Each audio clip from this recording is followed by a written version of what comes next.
Pig in a car. Ghostbusters.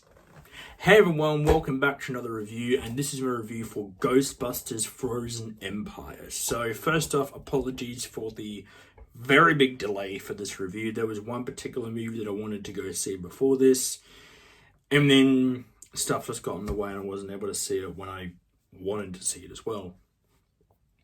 So this is the fifth installment to the Ghostbusters franchise, and it's the sequel to Ghostbusters Afterlife, a movie that I actually watched last week for the first time in preparation for this one. And to me, it was actually quite surprising. I was quite reluctant with them continuing this franchise because after the disaster was the remake, I was a little bit worried on which route they would go.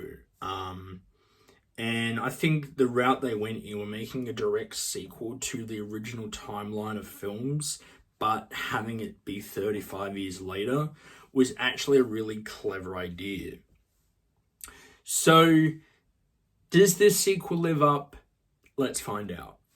So, starting off with the positives, I do like how it combines the nostalgia and updating for modern times, where now the families moved back to New York and there's this new ghost around a god who has the power to pretty much turn everything into ice, and also tries to update a way of how we can trap ghosts, because the way we were doing it before 35 years ago may not now work for modern times.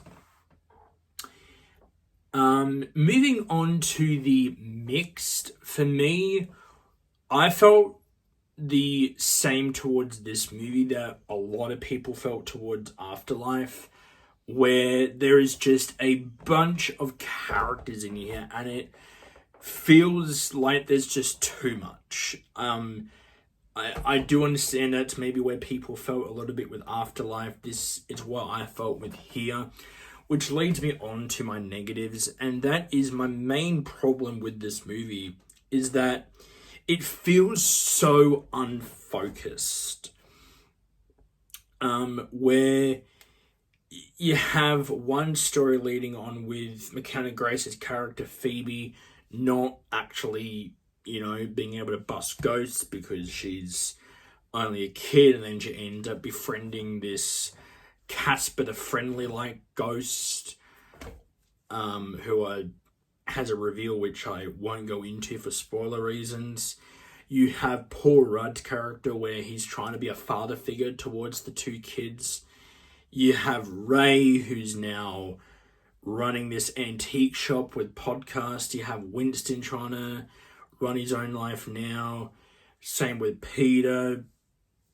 Melbourne has a bit more of an appearance in here, which I don't know how I felt with her having a bit more of an appearance on with this.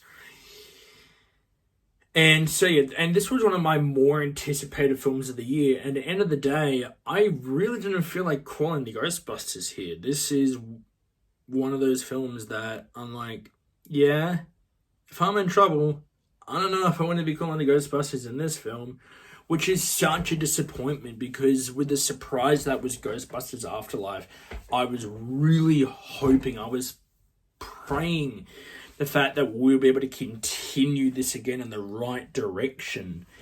And it just left me extremely disappointed. So at the end of the day, it's really hard for me to recommend this film to many people, even if you are a die-hard fan of the franchise. I mean, you may get enjoyment out of it. There are friends that have seen this film that enjoyed it more than I did. So, yeah, you might have a bit more enjoyment out of this than I did. So, overall, I'm going to give Ghostbusters Frozen Empire a D+.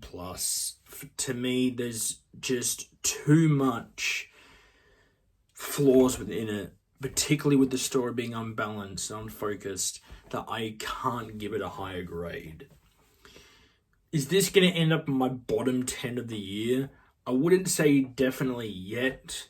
I'm hoping this won't, but it's one of those films that may slip in, it may bump off. So, guys, what do you think of Ghostbusters Frozen Empire? Leave it in the comment section below, and make sure to subscribe and click the notification bell so you don't miss any future content.